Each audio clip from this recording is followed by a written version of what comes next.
Hello roller coaster gamers, welcome to a top 10 video. It's been a while since I've done a top 10 roller coaster video, and today I'm going to be doing an update on my top 10 roller coasters at Carowinds. As you guys know, back in 2019 I got to revisit Carowinds in August, and there was two roller coasters that I hadn't rode the other two times I had been to the park. So all the trips I had been to there, the first time was in 2017, then I went in May of 2019, then I went in August of 2019, and the last time I made my top, it was my top seven favorite roller coasters at Carowinds, which were the 7 roller coasters that I rode.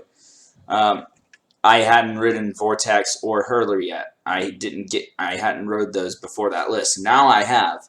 So I'm going to be making an update on this list. It's going to be a top 9, and I'm going to be including Hurler and Vortex in this, okay? So let's get started with my number 9. Last place is still Carolina Cyclone. Y'all remember, I don't like this ride. This is probably, like, it's a headbanger. It's definitely my least favorite roller coaster at Carowinds, especially the turn in between the loop and the 2 corkscrews. That part is that's a pretty jarring element there. And I rode it in the front row and I kept my head forward and back. I've tried both, keeping my head back and forward, and it didn't really change anything. It was still banging my head around, so that's why it's at number 9. Okay. So now number 8 is the Hurler. Okay. This is not really that rough. That's not the reason why it's at number 8. It's at number 8 because it was boring. The airtime hills didn't really give much airtime. The turns gave a little bit of laterals, I guess, but not really. It was just boring, guys. It was just it's just a boring wooden coaster to me. So that's why it's at number 8. But at least it isn't that rough. So that's why it's still above Carolina Cyclone. Okay, so number 7 is Nighthawk. Now, most people would probably put this in last. People absolutely hate Nighthawk. I don't like it, but it's for a different reason than other people. I didn't really find it all that rough. There were parts of it that were pretty shaky, like the double corkscrew and stuff.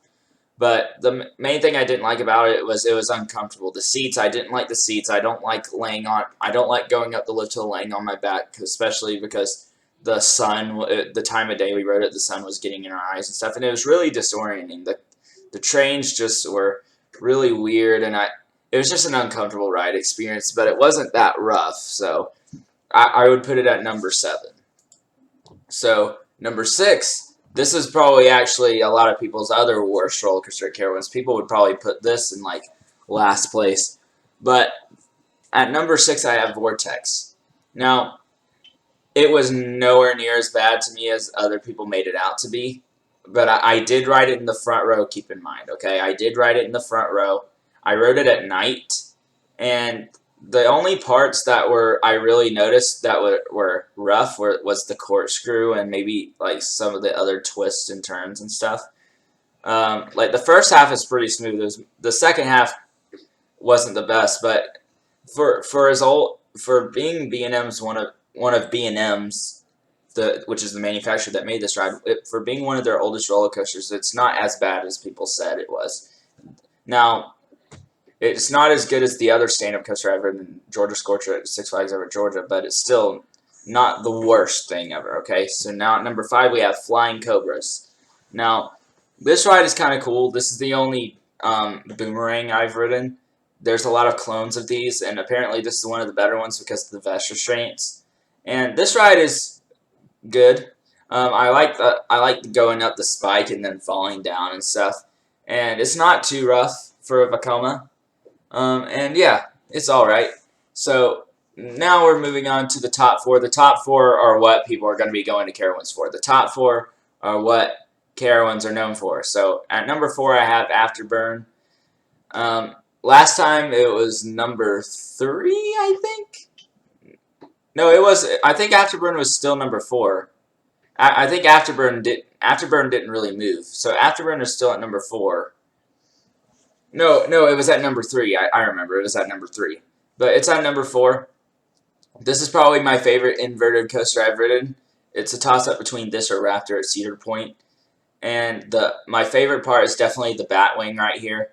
But the zero G roll is also really good, and I love the tunnels. The tunnels, especially when you're going through that Batwing, I love the tunnels and trenches that this ride has. It's really good, really intense, and really fun. So yeah, number 3 I have on here is Copperhead Strike. Last time it was number 2. Copperhead Strike was my number 2 favorite roller coaster at Carowinds last time. Now, it moved down one spot for me because it wasn't quite as good the first. I don't know why, but it wasn't as good as the first time I rode it. The first time I rode it, I was like, whoa, that was way better than I was expecting. The airtime was great, the hang time was great, and it was super, super smooth. The more recent time I rode it, I don't know, but the airtime didn't feel quite as strong as before, and it was still pretty dang smooth, but not quite. It's just not quite as smooth as it was the first time I rode it. So that's why I put it a bit lower. Maybe it's because I thought it was going to be really good, like after experiencing it and liking it so much, and then I ride it again and it wasn't as good as I remembered it. So I put it down just one spot. So at number 2, a ride that went up a lot. So this was actually my number 4 on the last time I made this list. And this ride really jumped up for me because I think it has to do with which row I was sitting in. So the first few times I rode it in the back row because I thought B&M Hypers were always better in the back row because that's how it is on Goliath at Six Flags Over Georgia. Like, and apparently some of the other hypers are best in the back row. It's where you experience the best airtime. And on Goliath, I'd definitely say the back row is definitely the best. But on this ride, I'd have to say that the front row was definitely better. I think that's why I have it up here much higher. So the airtime feels about the same in the front and the back to me on this ride. The reason why the front row is better to me is because I felt that it felt much faster. In the back row, it felt really slow. It felt kind of slow for a hyper coaster. But in the front row, it felt like you were going through the elements a bit faster, and you were getting a bit more intensity to it. So I think that's why I preferred it in the front row. And I also got to ride it at night, so maybe that also improved my ride experience. So, guys, y'all know what number 1 is going to be. Number 1 is Fury 325. What a fantastic ride. Great. I'm sorry about Siri thinking I said her name. But, yeah, what's not to love about Fury 325? The logo is fantastic. It has a great presentation over the park entrance going over and under it. My favorite elements are definitely the drop and the treble clef element, which is right here. You have this 90-degree turn where it kind of slows down a bit, so you kind of feel like you're hanging sideways. And then you dive under the bridge, and it's just fantastic.